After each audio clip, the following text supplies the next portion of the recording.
Okay जी, before we continue from all of sudden from right from the middle of it, थोड़ा सा quick review हो जाए कि हम लोग सेकेंड ब्रांच ऑफ गवर्नमेंट कर रहे थे। सॉरी, कल हमारा लेक्चर नहीं हुआ, कुछ पर्सनल मसरूफियात थी, कुछ हमने भी ब्रेक लेनी थी। सो ये कुछ हमारे प्रीवियस लेक्चर की चीज़ें थी, ब्रांचेस ऑफ गवर्नमेंट, फिर हमने होराइजन पढ़े थे, टर्म ऑफ एग्जीक्यूटिव के डिस्टिंक्शन की थी हमने कि एग्जीक्यूटिव की नैरो और ब्रॉडनेस जो इसके मीनिंग्स हैं उनमें क्या फ़र्क है, वो क्यों इतने ज़्यादा लोग कंफ्यूज होते हैं कि एग्जीक्यूटिव में जुडिशरी, पुलिस और इवन पटवारी और इन सब जो ये जो इंस्टीट्यूशंस हैं इनको लाना है कि नहीं लाना। फिर हमने रियल एग्जीक्यूटिव का पढ़ा था कि वो कौन सा होता है। फिर हमने कहा था कि हमने इसकी सिग्निफिकेंस डिफाइन की थी कि ऑथर्स के मुताबिक एग्जीक्यूटिव जो है वो रियल पावर जो होती है वो उसके पास होती है, लेजिस्लेचर और जुडिशरी जो होती है वो सिर्फ उसको उसकी हेल्प के लिए होते हैं। और यहाँ पे हमने एक्सप्लेन किया था कि जो हिस्ट्री में जो हमारे पास हिस्टोरिकल बैकग्राउंड है इसका, वो ये है कि एग्जीक्यूटिव का जो इंस्टीट्यूशन है, जो कह लें जो थ्रोन और जो इस तरह की चीज़ें, ये हमेशा से एग्जिस्ट करती रही हैं। बट एंशियंट ग्रीस में अगर हम थोड़ा सा देख लें और रोम में देख लें तो हमें वहाँ पे दो एग्जांपल्स मिलती हैं लेजिस्लेचर्स की, और इसके अलावा हमें कहीं पे लेजिस्लेचर की एग्जांपल नहीं मिलती। आई डोंट नो अगर आप लोग मुझे सुन पा रहे हैं या नहीं, क्योंकि आज मैंने फ़ैन थोड़ा सा तेज़ रखा हुआ है। ओके, मेरी ऑडियंस पूरी है।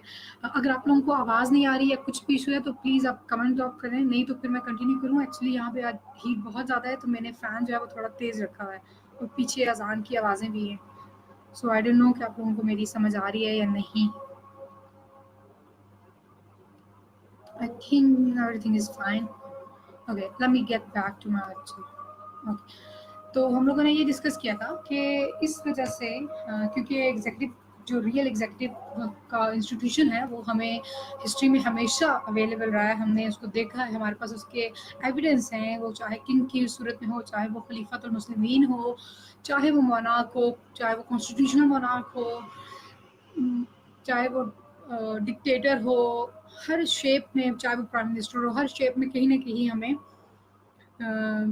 एग्जीक्यूटिव का जो है ना, हमने इंस्टीट्यूशन वो देखा है, उसको पावर प्रैक्टिस करते हुए, एक्सरसाइज करते हुए देखा है। इसी वजह से हमने यहाँ पे देखा था कि फ्रेंच किंग जो लुइस है, लुइस दी एट कह लें इसको, हाँ एट ही होगा, नाइन्थ एट्थ, नाइन्थ होगा आई गेस, यस।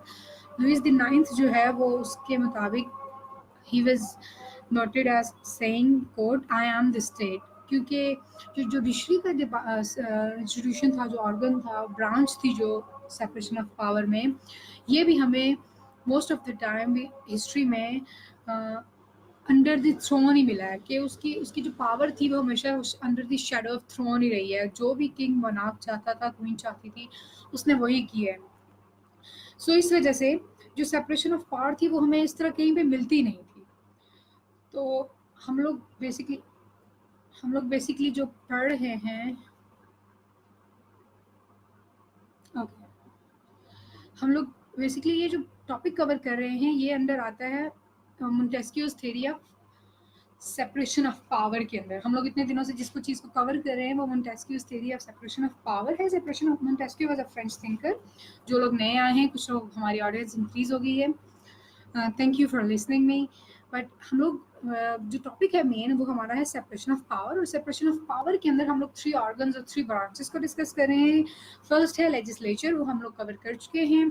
सेकंड है एग्जीक्यूटिव, वो हमारी आधे से ज़्यादा हो गई थी बट कुछ टाइम ज़्यादा होने की वजह से I had to cut short, और फिर मुझे उसको स्टॉप करना पड़ा वहाँ पे। और आज रेस्ट ऑफ द एग्जीक्यूटिव पढ़ा जाएगा, और जो लास्टली जो थर्ड ऑर्गन है, ऑर्गन ऑफ स्टेट है, ब्रांच ऑफ गवर्नमेंट है, वो है जुडिशरी। सो उसको हम पढ़ेंगे। सो ये थोड़ा सा बस मैं रिव्यू के लिए, कि कुछ लोग नए आए हैं उन्हें नहीं पता होगा कि हम लोगों ने क्या किया है। वैसे भी लेक्चर वैसे पढ़े हुए रिकॉर्डेड, तो आप लोग उसको सुन सकते हैं। So I jump to my, okay, ये सब चीज़ें ही आप पढ़ेंगे, आपको समझ आ जाएंगी। आई डोंट थिंक सो मुझे टाइम वेस्ट करना चाहिए, बिकॉज फिर मेरा लेक्चर रह जाता है। Okay, types of executive, functions थे ये एग्जीक्यूटिव के कुछ, मैंने सारे डिस्क्राइब कर दिए हैं। Okay, types of executive, types of executive में okay, हम लोगों ने जो चीज़ें देखी हैं अभी तक ये सारी उसी की हैं, बस इसको जो चीज़ें मैंने बार बार रिपीट की हैं, nominal, real, singular, plural, hereditary, elective, nominated, parliamentary and presidential, सारी चीज़ें वही हैं, बस सिर्फ थोड़ा सा इसको मैं अब टाइप्स में आपको बता देती हूँ। नॉमिनल एग्जीक्यूटिव इन आगे मैंने इसको एक्सप्लेन नहीं किया, आई थॉट मैंने इसको लिखा था आगे, प्रेसिडेंशियल और पार्लियामेंट, चलें कोई नहीं। जो नॉमिनल एग्जीक्यूटिव होता है वो पार्लियामेंट्री फॉर्म ऑफ गवर्नमेंट में प्रेसिडेंट होता है, ठीक है। पार्लियामेंट्री फॉर्म ऑफ गवर्नमेंट वो होती है जहाँ पे प्राइम मिनिस्टर जो होता है वो लेजिस्लेचर का पार्ट होता है, ठीक है। वहाँ पे जो प्रेसिडेंट का ओहदा है वो टिट्यूलर होता है, नॉमिनल होता है, सेरेमोनियल होता है, उसको एज अ रिस्पेक्ट के तौर पे लिया जाता है और उसको हेड ऑफ स्टेट कहा जाता है, ठीक है। बट कुछ स्टेट्स ऐसी हैं जैसे चाइना, रशिया और इवन दो टर्की भी ले लें आप, और हाँ यूएस में तो ऐसे कोई है नहीं। यूएस में है वैसे वाइस प्रेसिडेंट, बट वो हेड ऑफ स्टेट नहीं है, हेड ऑफ स्टेट प्रेसिडेंट ही है, ठीक है। बट वो यस वो पार्ट ऑफ द एग्जीक्यूटिव है, नॉमिनल एग्जीक्यूटिव होगा, हम उसको इस तरह कंसिडर कर सकते हैं, वो नॉमिनल एग्जीक्यूटिव होगा। ये ऐसे लोग हैं जिनके पास power wise they are helpless, उनके पास कुछ भी पावर नहीं है, सिर्फ वो सेरेमोनियल उसके लिए फिल इन करने के लिए प्रेसिडेंट या प्राइम मिनिस्टर की सीट्स को ये वहाँ पे होते हैं। चाइना के अंदर प्राइमर का एक ओहदा है जो प्राइम मिनिस्टर से लिटिल बिट लेस होता है, उसके पास पावर्स नहीं होती, रियल पावर्स प्रेसिडेंट के पास होती हैं, बट ये एक ओहदा उन्होंने क्रिएट किया हुआ है क्योंकि जब बड़ी स्टेट होती है जैसे यूएस और चाइना जो हैं, इनके मामला ज़्यादा होते हैं, सो वो सरमनी के लिए, शो ऑफ के लिए, जैसे प्राइम मिनिस्टर इमरान खान सारे रियल काम डील करता है, बट सदर आरिफ अलवी यूनिवर्सिटियों में जाते हैं, इनाग्रेशन करते हैं जगह जगह, जो भी तकरीबात होती हैं वहाँ पे बच्चों को वो दे रहे होते हैं, डिग्रीज दे रहे होते हैं। सो इस तरह की सारी जो मसरूफियात हैं वो पूरी करने के लिए नॉमिनल एग्जीक्यूटिव काम आता है, वो रियल एग्जीक्यूटिव की जगह फिल इन करके एक ओहदे की रिस्पेक्ट भी हो जाती है और उसका जो है ना वो रियल एग्जीक्यूटिव का बर्डन लेस हो जाता है। ओके, रियल एग्जीक्यूटिव की तरफ आते हैं। ओह सॉरी, एक चीज़ भूल गई हूँ, नॉमिनल एग्जीक्यूटिव यूके के अंदर क्वीन होगी, ऑल्दो वो थ्योरेटिकली वो नॉमिनल एग्जीक्यूटिव नहीं है क्योंकि जो क्राउन की जो प्राइम मिनिस्टर पावर एक्सरसाइज करता है वो on the name of crown करता है, on the name of crown prime minister power सारी एक्सरसाइज करता है, बट जो रियल क्वीन होती है वो प्रैक्टिकली वो बिल्कुल उसके पास कोई अथॉरिटी इस तरह और पावर्स नहीं है, ऑल्दो उसके सिग्नेचर्स के बगैर होता कुछ नहीं है, उसके सिग्नेचर सही होता है, बट उसने कभी ऐसे वीटो नहीं किया हिस्ट्री में, क्योंकि ब्रिटिश जो होते हैं ना ये अपने ट्रेडिशंस को बहुत वैल्यू करते हैं, ये कभी भी अपोजिट नहीं जाते ट्रेडिशन के, ये इतने ज़्यादा वैल्यू करते हैं कि इनकी हिस्ट्री पूरी भरी पड़ी है, इन्होंने अपने किंग को मार दिया, चार्ल्स वन को, इस एलिगेशन के ऊपर उसकी गर्दन उतार दी कि तुम मोना क्राउन से वफादार नहीं हो, क्योंकि वो कैथोलिक किंग था, सो उन्होंने उसकी गर्दन उतार दी कि तुम क्राउन से वफादार नहीं हो। सो इनकी हिस्ट्री ऐसी है। सो नॉमिनल एग्जीक्यूटिव यूके के अंदर क्योंकि वहाँ पे कॉन्स्टिट्यूशनल मोनार्की है तो वहाँ पे क्वीन हो गई इस टाइम। ओके, रियल एग्जीक्यूटिव होगा यूके, पाकिस्तान के अंदर होगा prime minister of Pakistan Imran Khan, India के अंदर होगा नरेंद्र मोदी, यूके के अंदर होगा प्रेसिडेंट ट्रम्प, रशिया के अंदर होगा व्लादिमीर पुतिन, चाइना के अंदर होगा शी जिनपिंग, चाहे वो प्राइम मिनिस्टर हैं चाहे वो प्रेसिडेंट है। प्रेसिडेंट इस सेंस में कि वो प्रेसिडेंशियल फॉर्म ऑफ गवर्नमेंट है, ये नीचे मैंने लिखा हुआ भी है, आप इसको भी साथ बेशक कंपेयर कर लें कि प्रेसिडेंशियल फॉर्म ऑफ गवर्नमेंट में कोई रह तो नहीं गया। हाँ, और टर्की के अंदर वो कौन होगा, तैयब उर्दवान होगा, और ईरान के अंदर वो हसन रूहानी होगा, और स्विस का मुझे पता नहीं है इस टाइम कौन है क्योंकि उनका डिफरेंट सिस्टम है। सो ये रियल एग्जीक्यूटिव है। अब ये चेंज कैसे है, कहीं पे प्राइम मिनिस्टर है कहीं पे प्रेसिडेंट है। फिर मैं बता दूं कि चेंज वहाँ पे होगा जहाँ पे प्रेसिडेंट होगा वो प्रेसिडेंशियल फॉर्म ऑफ गवर्नमेंट होगा, वहाँ पे सेपरेशन ऑफ पावर है, सेपरेशन ऑफ इंस्टीट्यूशन है, ब्रांचेस है, तो वहाँ पे जो एग्जीक्यूटिव होता है वो लेजिस्लेचर का पार्ट नहीं होता, जैसे कि यूएस, जैसे कि टर्की, जैसे कि रशिया, और आई गेस सो जैसे कि जर्मनी एज वेल, और जहाँ पे जैसे कि चाइना। चाइना का थोड़ा सा सिस्टम डिफरेंट है, उसने सारा मिक्सचर किया हुआ है, लेकिन फिर भी आप उसको ले लें, क्योंकि चाइना का जो सिस्टम ऐसा है कि चाइना में प्रेसिडेंट आता है, उसके बाद प्राइमर को ले लें थ्योरेटिकली, लेकिन रियल में पोलिट ब्यूरो ऑफ की कमेटी आती है चाइना की, वो 8 बंदे होते हैं जो, क्योंकि चाइना में वन पार्टी सिस्टम है तो वहाँ पे वो 8 बंदे होंगे जो पार्टी के मोस्ट सीनियर 3 टॉप ब्रास होती है, वो डिसीजन लेती है कि पार्टी का चेयरमैन किसको बना, सेक्रेटरी किसको बनाएंगे, और कंट्री का सदर कैसे बनेगा, और सारे इंपॉर्टेंट डिसीजन जो होते हैं ना वो लेते हैं, और उसके बाद वो रबर स्टैम्प के लिए लेजिस्लेचर से भी अप्रूव करवा लेते हैं।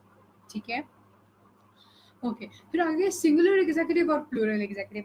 मोस्ट ऑफ द टाइम और हिस्ट्री, सॉरी, कंटेम्प्रेरी वर्ल्ड में most of the states real executive is exercise, the power of real executive exercise, और ये जो इंस्टीट्यूशन है ये रियल एग्जीक्यूटिव भी करता है, पावर इंजॉय करता है, एक्सरसाइज करता है, अथॉरिटी इंजॉय करता है। बट वी हैव क्या कहना चाहिए, इंग्लिश का आइडिया में उसके लिए, कि हमारे पास एक ऐसा भी ऑरेंज है स्विस और स्विट्जरलैंड गवर्नमेंट के नाम पे, जो कि स्टैंड आउट करता है हमेशा हर तरह की इस तरह की चीज़ों में। वैसे कंपटीशन यूके और यूएस की फॉर्म्स ऑफ गवर्नमेंट और सिस्टम का है, बट स्विट्जरलैंड की एक अपनी अलग आइडेंटिटी है। सो वो वाहिद स्टेट है जहाँ पे डायरेक्ट फॉर्म ऑफ डेमोक्रेसी है और जहाँ पे प्लूरल एग्जीक्यूटिव जो है वो काम करता है। कैसे काम करता है बताती हूँ आप, एक मिनट।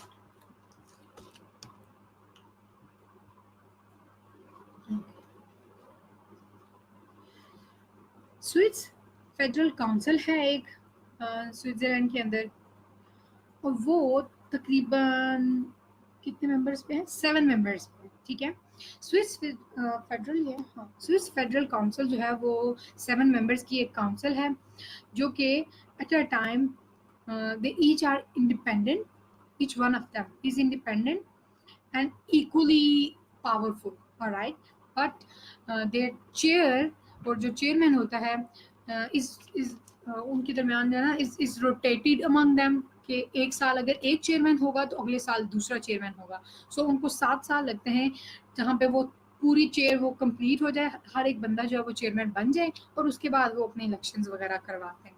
ठीक है, सो ये एक स्विट्जरलैंड का स्टैंड आउट का सिस्टम है, जिसकी वजह से हमें दुनिया में प्लूरल एग्जीक्यूटिव की भी एग्जाम्पल देखने को मिलती है। बाकी दुनिया में हमेशा या तो प्राइम मिनिस्टर होता है या प्रेसिडेंट होता है, एट ए टाइम दोनों नहीं हो सकते, लेकिन स्विट्जरलैंड का ऐसा है कि वहाँ पे डायरेक्ट डेमोक्रेसी है, वहाँ पे स्विस फेडरल काउंसिल है जिसके 7 मेंबर्स होते हैं, और every one of them is equally powerful and independent. Yes, but they exercise, they share the chair in a rotating form, कि वो हमेशा एक रोटेट होती है अल्फाबेटिकली, ए के बाद आई आएगा, आई के बाद जी, या जो भी होगा वो इस तरह आएगा। ठीक है, ओके, हिस्टोरिकली यहाँ पे थोड़ा सा साथ मेंशन कर दूँ कि वंस वी हैड, हमारे पास जो हिस्टोरिकली एग्जाम्पल हैं, we had 2 kings in Sparta. Sparta का मैंने पहले भी बताया था कि एंशियंट ग्रीस में 2 एम्पायर्स थी, 2 सिविलाइजेशंस थी। एक थी एथेनियंस, ATHENS, एथेंस भी इसको कहते हैं और एथेनियन भी कहते हैं, और ये कंप्लीट सिविलाइजेशन थी जिसकी वजह से हम लोग आज थॉट्स और ये सब चीज़ें पढ़ रहे हैं। इन्होंने दुनिया को नॉलेज दिया, इंफॉर्मेशन दी, और काफ़ी मॉडरेशन दी। दूसरी हमारे पास मिलिट्रिस्टिक कह लें, और भी कुछ टर्म्स हैं, मार्शल रेस कह लें, इस तरह की एक सिविलाइजेशन थी, वो थी स्पार्टा, SPARTA। स्पार्टा ने हिस्टोरिकली पेलोपोनेशियन वॉर में एथेनियंस को शिकस्त दे दी थी, क्योंकि वो मिलिट्री वाइज उतने नहीं थे। आपको ये थोड़ी सी स्टोरी मिलती भी है देखने को, हॉलीवुड की मूवी है 300, उसमें भी मिलती है, जहाँ पे वो पर्शियन किंग की जो है ना वो उसकी मुखालफत कर रहे होते हैं। खैर, जो वो वॉर थी उसमें ये लोग हार गए, और उसके बाद स्पार्टा में for 30 years they had 2 Kings जिनकी पावर्स इक्वली डिस्ट्रीब्यूटेड थी, और वो मतलब दे शेयर्ड द थ्रोन। और उसके बाद हमारे पास एक और एग्जांपल है इसकी कि okay, they had 2 councils in ancient Rome. Ancient Rome की भी एम्पायर में हमें 2 काउंसिल्स, एक रेयर हिस्ट्री हमें देखने को मिले। फिर लास्टली हमारे पास the directory of French revolution during the 1795 to 99। ये भी 3 इंसिडेंट्स ऐसे हैं जहाँ पे हिस्ट्री में हमें जो थ्रोन है या जो ऑफिस है एग्जीक्यूटिव का, वो शेयर करने वाले 2 लोग देखने को मिले। ओके, फिर आते हैं हम लोग एक hereditary executive, elective executive and nominative executive. Hereditary आपको इंग्लिश की टर्म से पता चल गया होगा कि ऐसा एग्जीक्यूटिव जो कि ब्लड रिलेशन से हो, यानी कि अगर फैमिली के उस थ्रोन से हो, यानी कि अगर क्वीन फोर्थ हो गई है, अगर कल कला को क्वीन एलिजाबेथ टू जो है अगर उसकी डेथ होती है तो उसकी विल के मुताबिक आइदर हर सन प्रिंस चार्ल्स और हर ग्रैंड सन क्या नाम है, हैरी नहीं, हैरी नहीं, Kate Middleton versus William, prince William ही है ना आई गेस, हाँ, विलियम को जो है वो दे दी जाएगी थ्रोनशिप। ठीक है, सो ये हेरिडिटरी एग्जांपल है, इसकी एग्जीक्यूटिव है। ऐसे एग्जीक्यूटिव जो है वो मोनार्कियल फॉर्म ऑफ गवर्नमेंट होती है। ये आपको ये कॉन्स्टिट्यूशनल डेमोक्रेसी में यूके में इस तरह देखने को मिलेगी, और आपको eight a time Saudi Arabia में ये आपको देखने को मिलता है कि किंग अब्दुल्ला की वफात के बाद उनके ही भाई किंग सलमान जो हैं वो रूलर बने हैं। बट ये क्योंकि ये 1930 से ये भाई जो हैं वो बारी बारी किंग्स बन रहे हैं, ये 8 7 9 भाई थे कुछ,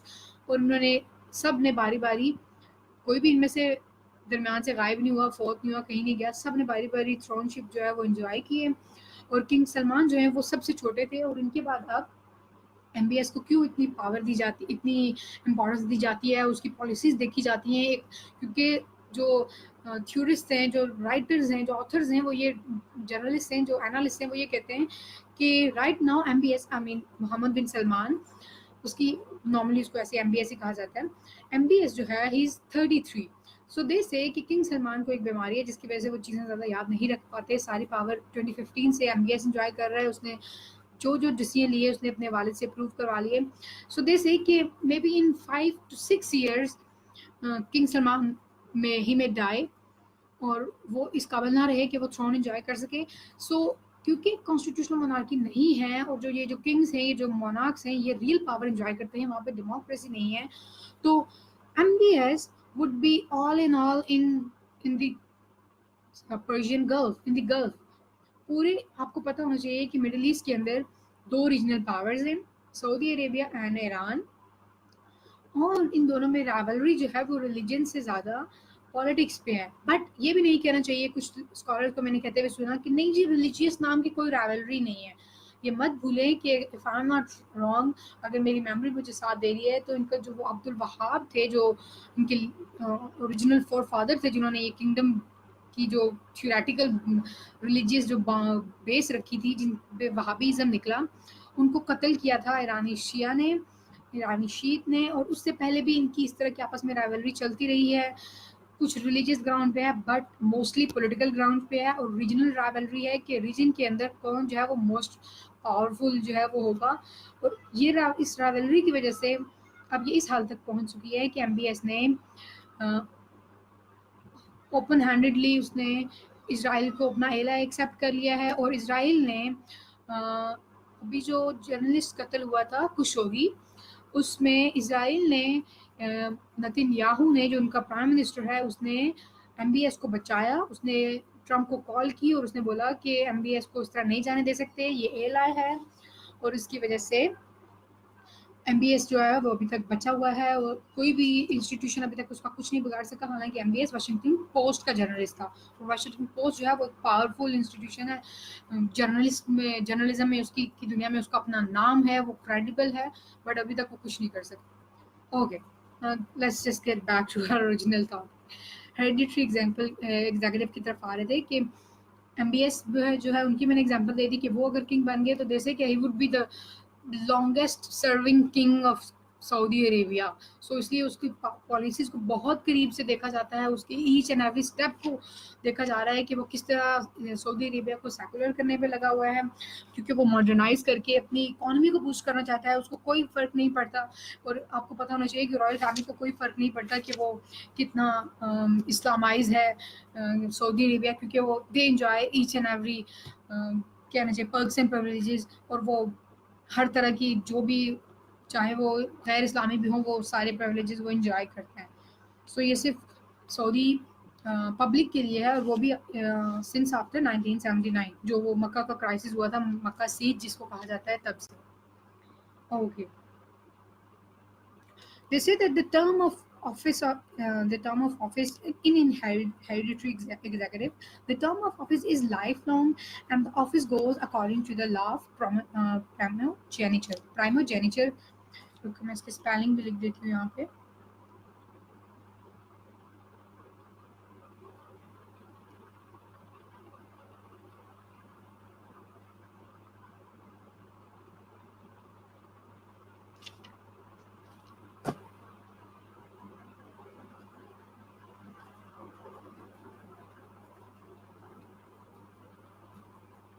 ये EN है, प्राइमोजेनिचर. ये बेसिकली जब हम ब्रिटिश का कॉन्स्टिट्यूशन पढ़ेंगे तो तब भी हम लोग यहाँ इसको पढ़ेंगे कि अभी इसमें कुछ अपडेट हुई है 2013 में. बिफोर द बर्थ ऑफ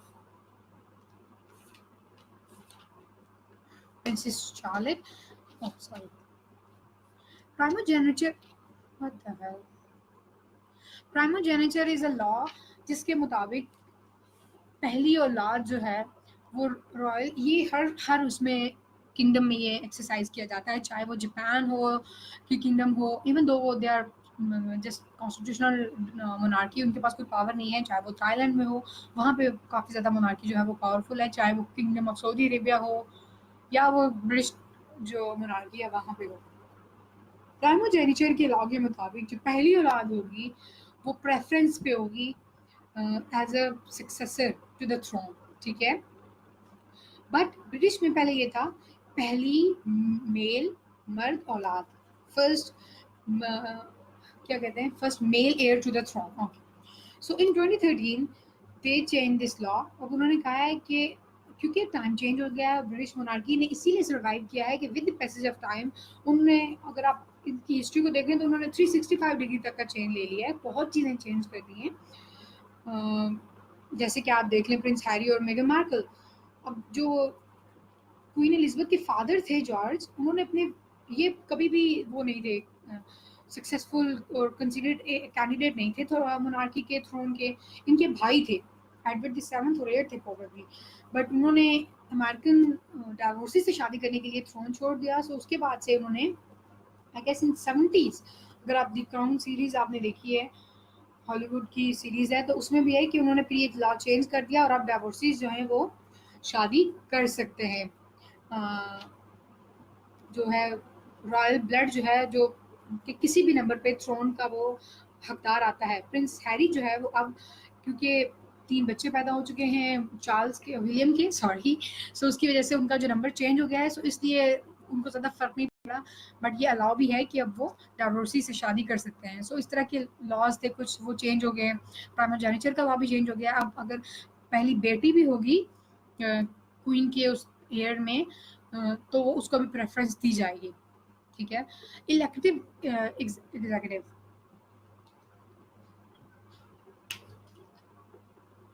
बहुत ज़्यादा कॉमन जो है ये इलेक्टिव एग्जीक्यूटिव है, यानी कि थ्रू डायरेक्ट इलेक्शन, डायरेक्ट और indirect election, yes, through direct और इनडायरेक्ट इलेक्शन हमें ये देखने को मिलता है. ओके, सो इसमें यहाँ पे इन्होंने 3 टाइप इसकी मेंशन की हुई हैं, डायरेक्ट इलेक्शन, इनडायरेक्ट इलेक्शन और इलेक्शन बाय द लेजिस्लेचर. इसको मैं एक्सप्लेन करती हूँ. डायरेक्ट इलेक्शन आपको पता है, जैसे हम अपना हम नहीं, हमारे पास राइट नहीं है, जैसे अमेरिकन अपना प्रेसिडेंट चूज करते हैं, बल्कि वो भी डायरेक्ट नहीं है, इनडायरेक्ट. किधर आओ जाओ, इंडिया भी नहीं है. डायरेक्ट हमारा इलेक्शन इसलिए नहीं है क्योंकि लेजिस्लेटिव जो है, असेंबली जो है वो हमारी जगह चूज करती है. फ्रांस की तरफ आ जाते हैं. Yes, France is perfect example. France में जो प्रेसिडेंट है इस टाइम, इमैनुअल मैक्रोन, वो थ्रू डायरेक्ट असेंबली इलेक्शन जो है वो आया है. इवन कि आई गेस प्रेसिडेंट पुतिन भी, वो भी डायरेक्ट इलेक्शन के तहत आया है. हमारे पार्लियामेंट्री फॉर्म ऑफ गवर्नमेंट में जो एग्जीक्यूटिव आता है, नॉमिनल हो या दूसरा हो, वो दोनों जो है ना पाकिस्तान में वो डायरेक्ट इलेक्शन के थ्रू नहीं आते. फर्स्ट ये हमारे यहाँ पे लेजिस्लेटिव का पार्ट बनते हैं, नेशनल असेंबली का मेंबर होना पड़ता है, और उसके बाद नेशनल असेंबली के जो लोग हैं ये वोट डाल के अपना हम में से जिस पार्टी के ज़्यादा वोट्स होंगे वो अपनी मर्जी का जो कैंडिडेट है उसको वोट दे के प्राइम मिनिस्टर बना देती है। मोस्टली ये हेड ऑफ द पार्टी होता है, ठीक है, पार्टी का चेयरमैन जो होता है। इनडायरेक्ट इलेक्शन में ऐसे सीन है कि हमारा जो प्रेसिडेंट है, वो मैंने लास्ट लेक्चर में भी बताया था, उसको सेनेट, नेशनल असेंबली और 4 प्रोविंसेस की असेंबलीज, वो उनकी जो वोटिंग का सिस्टम है वो थोड़ा डिफरेंट है। ये एट अ टाइम वोट डाल के प्रेसिडेंशियल कैंडिडेट चूज करते हैं, ठीक है, ये पाकिस्तान का हो गया। अब आ जाते हैं यूएस की तरफ। यूएस के अंदर इलेक्टोरल कॉलेज है, समझ लें काइंड ऑफ जैसे अयूब ने अपना बेसिक डेमोक्रेसी का सिस्टम दिया था उस तरह। वो 535 मेंबर्स का इलेक्टोरल कॉलेज है, और वो इलेक्टोरल कॉलेज का सेनेट और हाउस ऑफ रिप्रेजेंटेटिव यानी कांग्रेस, ये जो बोथ हाउसेज हैं इनको कांग्रेस कहा जाता है, इसकी इलेक्शन से कोई ताल्लुक नहीं है। ये इलेक्टोरल कॉलेज अलग से होता है। ये जो इलेक्टर्स होते हैं ये पार्टीज के होते हैं, दोनों पार्टीज के होते हैं, क्योंकि वहाँ पे सिर्फ 2 ही पॉपुलर पार्टीज है और तीसरी ग्रीन पार्टी है। डेमोक्रेट्स और रिपब्लिकन्स के लिए इलेक्टर्स होते हैं। सबसे पहले वोट होते हैं अराउंड नवंबर में, आई गेस नवंबर दिसंबर में लोग इनको वोट देते हैं। फिर इन जनवरी ये इलेक्टर्स वोट देते हैं प्रेसिडेंशियल कैंडिडेट को, ठीक है। कुछ स्टेट्स में अब बहुत हद तक क्योंकि ये चीज़ चेंज हो चुकी है, अब उनको लाइबल कर दिया गया है कि वो इलेक्टर्स 535 मेंबर्स हर सूरत जिस पार्टी के ज़्यादा वोट्स उनको मिले हैं जो जीता है, अगर वो डेमोक्रेट्स का है किसी स्टेट में, अमेरिका के 50 स्टेट्स में, तो वो अपने डेमोक्रेट के मेंबर को, प्रेसिडेंशियल कैंडिडेट को वोट देगा। नहीं तो उनको फाइन किया जाता है, पार्टीज उनको निकाल देती हैं, सैंक्शन कर देती हैं डिफरेंट। बट कुछ स्टेट्स में ऐसे होता है कि ये फ्री विल होती है इनकी, ये बात याद रखिएगा, ये इनकी फ्री विल होती है। बट मॉरली अब प्रैक्टिकली वो उस तरह उसमें जकड़े हुए हैं, लेकिन ये इनकी फ्री विल है कि चाहे तो वो अपनी पार्टी के बंदे को वोट दें, डेमोक्रेट को, या वो रिपब्लिकन के कैंडिडेट को वोट दे दें, और ऐसा होता है। फिर एक चीज होती है कि ये इनडायरेक्ट इलेक्शन के थ्रू होता है। फिर वो फेब में अराउंड ये अनाउंसमेंट होती है कि प्रेसिडेंट कौन सा प्रेसिडेंशियल कैंडिडेट सक्सेसफुल है। फिर एक चीज होती है कि पॉपुलर वोट वर्सेस, अमेरिका में एक और भी है सिस्टम इसका, वो मुझे जब अमेरिकन कॉन्स्टिट्यूशन पढ़ेंगे तो मुझे नाम याद आएगा। अमेरिका की 5 स्टेट्स ऐसी हैं, क्या कहते, सॉरी, क्या कहते हैं उन स्टेट्स को, 5 स्टेट्स ऐसी हैं जो कि जिनकी जो, ये क्या हो रहा है, सो सॉरी, वो 5 स्टेट्स ऐसी हैं जिनके जो वोट्स हैं वो इतने ज़्यादा हैं कि जो लिमिट है 269 वोट्स की टोटल, वो पूरी हो जाती है, जिसकी वजह से पॉपुलर वोट वाला बंदा जिसने 35 स्टेट्स में से इतने वोट्स लिए, बेचारी हिलरी क्लिंटन, वो हार जाती है। और ये जो 5 स्टेट्स हैं जिसमें आप ये पूरा वो मैं आपको मैप के थ्रू बताऊंगी जब कॉन्स्टिट्यूशन पढ़ेंगे, तो उस तरह है जैसे प्रेसिडेंट ट्रम्प जो है वो 5 स्टेट से वोट लेके और वो जीत गया है, वो प्रेसिडेंट बन के बैठ गया, और बेचारी हिलरी जो पूरे मुल्क से जिसने 35 इस तरह स्टेट से 40 के करीब इस तरह स्टेट से वोट लिए, बट वो 269 की लिमिट क्रॉस करने से पहले ही रुक गई, और इसकी 269 की पहले हो गई, तो ये पूरे के पूरे प्रेसिडेंशियल कैंडिडेट की सीट पे जो ओवल ऑफिस जो है वो अब प्रेसिडेंट ट्रम्प ने आके ज्वाइन कर लिया। सो ये कुछ फ्लॉज हैं, कुछ इस तरह ड्रॉबैक्स हैं अमेरिकन कॉन्स्टिट्यूशन में, बट ये इनडायरेक्ट कॉन्स्टिट्यूशन है, इलेक्टिव मेथड है। ओके, डायरेक्ट मेथड में इन्होंने यहाँ पे क्या लिखा है कि ओके, यहाँ पे इन्होंने एग्जांपल दिया है कि जो in some countries of chief the president directly elected, यहाँ पे इन्होंने सिर्फ चाइल्ड की एग्जांपल दिया है, और उसकी जगह मैंने आपको फ्रांस की ज़्यादा बेटर एग्जांपल दे दी है, रशिया की दे दी है, सो उसको प्रेफर कर ले। मुझे अभी याद नहीं आ रहा कि चाइना में भी आई गेस वो डायरेक्ट ही होता है, जो शी जिनपिंग आई गेस इसको डायरेक्ट ही किया था, अभी सही मुझे याद नहीं है। एनीवेज, इनडायरेक्ट इलेक्शन में ये सारा बता दिया है, और अब आते हैं लेजिस्लेचर की तरफ। लेजिस्लेचर वाला भी थर्ड टाइप उन्होंने बताई थी, वो मैंने आपको बता दिया कि किस तरह ये लोग करते हैं, कि ये लेजिस्लेचर किस तरह चूज करती है। ओके, अब इसके सॉरी एडवांटेजेस की तरफ। पार्लियामेंट्री प्रेसिडेंशियल का क्लियर हो गया है, और डिक्टेटरशिप आपको पता है, ये कू डेटा इसको ऑफिशियल टर्म होती है इसकी फॉर्मल टर्म है, इसको कहते हैं। और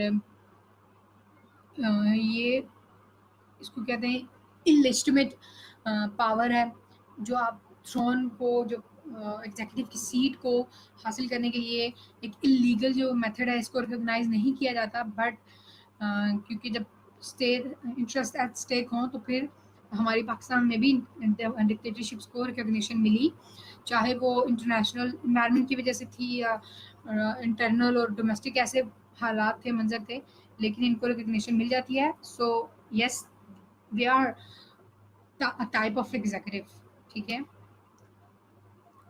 ओके, ये आ जाते हैं जी, ये वो मैं भी सोचूँ मैंने ये सब चीज़ें टाइप तो की थी, किधर गई हैं? आगे टोटल मैंने इसको एक्सप्लेन भी किया हुआ है। पर डैम मैड आई एम।